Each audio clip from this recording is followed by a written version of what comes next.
Распишан конкурсот за уписи на средношколци во прва година во сите средни училишта во земјава.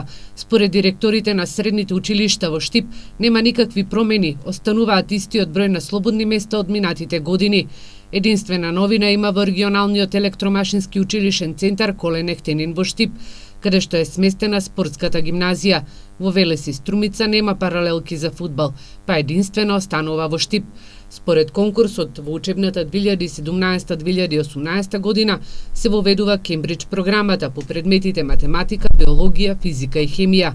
Од оваа учебна година настава по нови реформирани наставни планови и програми во двегодишно и тригодишно стручно образование ќе се реализираат во сите средни стручни училишта, во сите струки и образовни профили. Првото пријавување и запишување на учениците во јунскиот уписен рок се врши на 28 и 29 јуни. Резултатите од запишувањето и слободните места ќе се објават на 30 јуни. Второто пријавување во истиот уписен рок е на 5 јули. Средните училишта во источниот регион секоја година се соочуваат со намален број на ученици, се формираат паралелки под законскиот минимум, а одобрение бараат од советите на општините.